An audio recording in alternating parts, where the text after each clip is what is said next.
Salut les amis, j'espère que vous allez bien, on se retrouve pour une nouvelle vidéo sur Dragon Ball et aujourd'hui on va parler des leaks du chapitre 76 de Dragon Ball Super qui devrait paraître le 21 septembre 2021. Alors quelque chose qui est sûr, c'est que ces planches qui nous ont été présentées, donc les crayonnés, hype à fond. Pourquoi? Puisqu'il y a vraiment un fond au niveau de cette histoire et surtout le titre est plutôt accrocheur, la destinée des Saiyans. Ce mois-ci nous avons eu la chance d'avoir pas moins de 8 planches au total de crayonnés qui nous ont été présentées par rapport à ce qui va se passer dans ce nouveau chapitre de Dragon Ball Super. Rappelez-vous le chapitre 75 de Dragon Ball Super, il y a eu la hype et la descente de hype à cause de cette fin où Vegeta était sur le point de perdre face à Granola.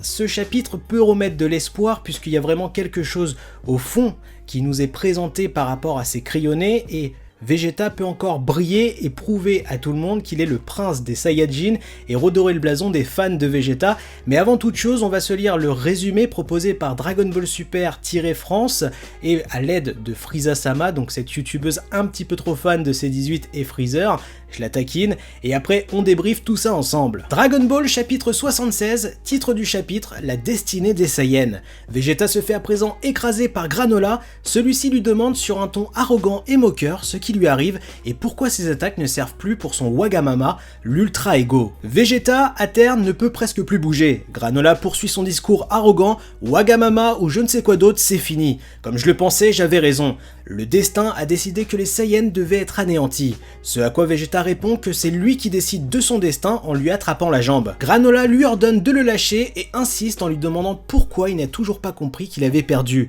Et alors qu'il allait frapper Vegeta, Goku arrive et envoie valser Granola sous les yeux stupéfaits de Vegeta. Petite précision, les brouillons du chapitre se terminent là-dessus, mais nous avons une 8ème page dans la couverture de l'article qui montre Vegeta en train de se relever et qui demande à Goku de le laisser terminer ce combat seul. Ce dernier lui répond qu'il a compris et lui demande de ne pas mourir. Vous l'avez compris, le chapitre 76 de Dragon Ball Super s'annonce palpitant puisque rien n'est joué encore sur la défaite totale du prince des Saiyans, Vegeta, même si cette défaite est assez cuisante puisqu'on a quand même Goku qui va sauver son rival et ami. Alors quelque chose que j'ai apprécié, c'est que dans cette planche en question, ça rappelle le moment où Vegeta sauve Goku dans le film face à Metal Cooler. Donc il y a un petit parallèle qui est sympa à faire. La deuxième chose qu'on peut vraiment se concentrer en termes de fond, c'est que ce Vegeta là, en termes de développement, est encore plus poussé que le Vegeta qui fait ses aveux à Goku fin Arc-Boo, comme quoi Goku était le number one. Ce que je veux dire par là, c'est que à l'époque de l'Arc-Boo, quand Vegeta fait ses aveux à Goku sans lui dire réellement, on a un Vegeta qui fait un petit peu le recul, le calcul de sa vie par rapport à Goku. Il a essayé de le copier, de suivre le même chemin que Goku et malgré tout, il n'a jamais réussi à le surpasser.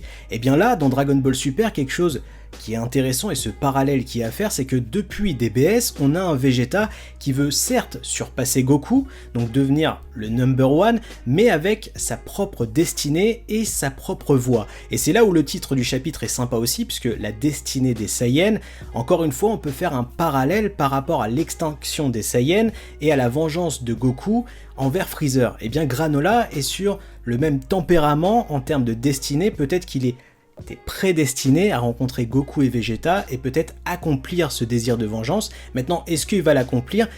Reste à voir comment le scénario va se développer.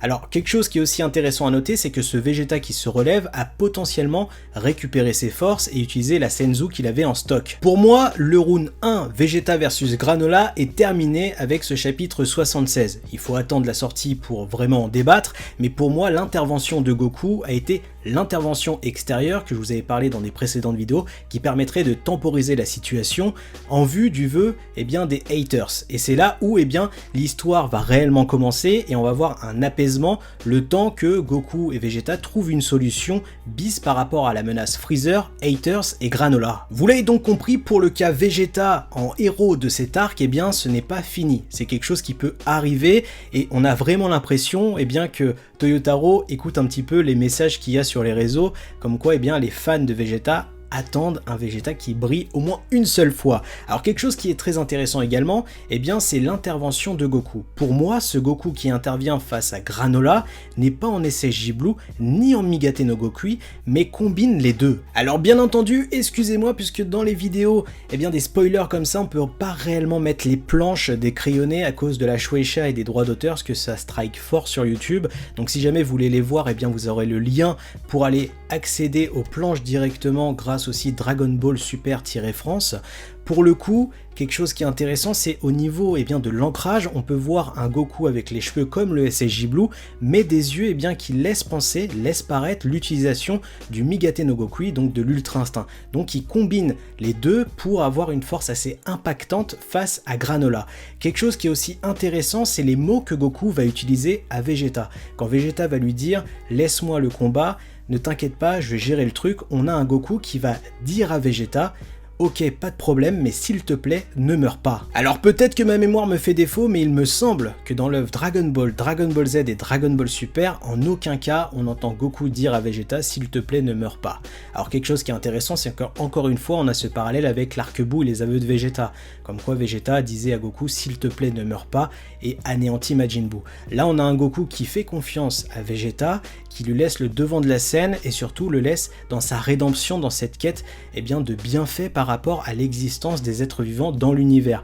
Dans son combat face à Granola, on a certes un Vegeta qui peut paraître prétentieux et vouloir anéantir Granola, mais je pense sincèrement que lors de ce premier combat, Vegeta n'était pas à fond et a essayé tant bien que mal de raisonner ce céréalien. Donc pour moi, ce chapitre 76 qui va paraître, s'annonce très surprenant et très bon scénaristiquement, puisque on va dans les b.a-ba et dans les profondeurs de ce qui a été construit depuis Dragon Ball Z sur le personnage de Vegeta et de Goku. Maintenant, reste à voir comment Granola va gérer cette situation, puisqu'on a quand même un Vegeta et un Goku qui force un petit peu la chose en expliquant que eux deux ne sont pas responsables de ce qui s'est passé avec les Saiyans et les céréaliens, et que la réelle cause du problème c'est Freezer. Maintenant reste à voir si sa vengeance va vraiment se porter uniquement sur les Saiyans et Freezer, ou est-ce que à un moment Granola sera raisonné peut-être par Hotmeal, donc Alexa, ou pas. Après bien entendu, il ne faut pas oublier les haters et leurs souhaits vœux au dragon. C'est quelque chose qui peut être super impactant dans la suite du scénario et reste à voir jusqu'à où ils sont tordus, puisque ils veulent avoir le contrôle de l'univers, mais à quel prix? Puisque c'est avant tout, je les vois comme des banquiers, des gens qui gèrent des planètes, etc. Mais ils ne sont pas dans cette conquête d'avoir un grand empire de guerriers comme Freezer. Quelque chose qui peut être intéressant et qui serait totalement what the fuck, ça serait que le vœu soit de ressusciter les Saiyans. Alors ok, on est dans un vœu what the fuck, mais pour moi, encore une fois, pour déstabiliser un adversaire et avoir les bonnes cartes au bon moment, les haters pourraient jouer cette carte, puisque on aurait un Granola qui serait en puissance absolue et peut-être va s'allier aux haters pour anéantir les Saiyans, et les haters laisseraient croire à Granola que ce vœu vient des Saiyans, et ça serait juste what the fuck, une rencontre peut-être Bardock avec le roi Vegeta et Goku et Vegeta, fanservice ok, mais ça permettrait un point de non-retour sur le personnage de Granola. À vous de me dire tout ce que vous avez pensé de ces leaks. Si vous avez des théories, n'hésitez pas à les partager en commentaire, de liker, de partager, de vous abonner à la chaîne YouTube. Je vous souhaite une bonne journée, une bonne soirée, à très bientôt, tchuss!